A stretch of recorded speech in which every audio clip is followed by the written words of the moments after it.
The biannual conclave of African leaders to be held at the AU's grand headquarters in Addis will be particularly important for Kenya this time around.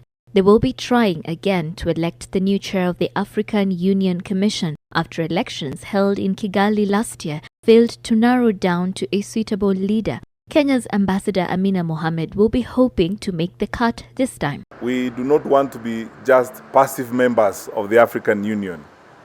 Time is here for our country to step up and make our contribution at the continental level. Amina has been campaigning on a pledge to spearhead the implementation of Africa's Blueprint for Development, Agenda 2063, whose key tenets are peace, stability, greater unity and solidarity between African countries, political tranquility, good governance and dignity for all of Africa's people. A win for her hopes to give Kenya a stronger voice in the continent.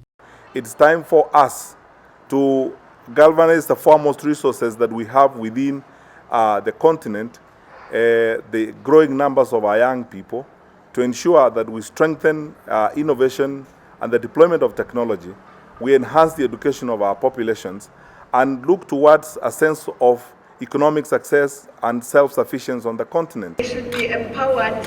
Dlamini Zuma was the first woman to head the AU's executive arm, coming into the role in 2012 and riding on her promises to reform a moribund institution. Amina hopes to be the second, but she will have to do more than promise.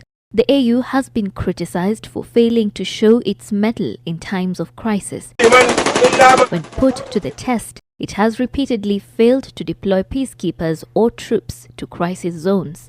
It has also struggled to persuade member states to finance it.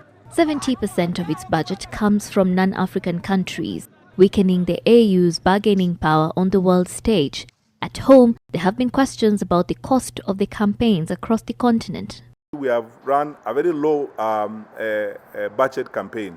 We have been very frugal and highly disciplined, especially because we know we are doing this at a time when we have a lot of competing priorities, even as government.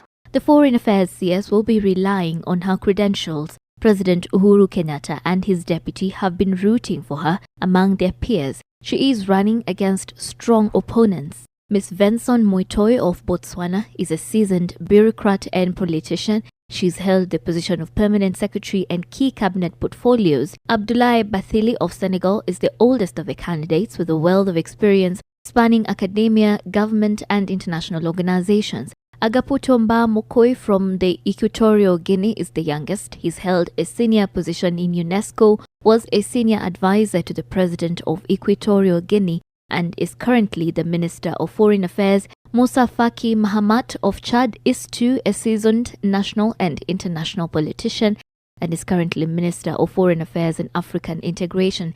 The Foreign Affairs Cabinet Secretary is said to have a good chance, boosted by the intense lobbying that has been going on for the better part of last year. Kenya is confident that she will take over from Dlamini Zuma. A winning candidate would need at least 34 votes for an outright win. The elections will be held on the 30th of this month. Sheila Sendeyo, NTV, Nairobi.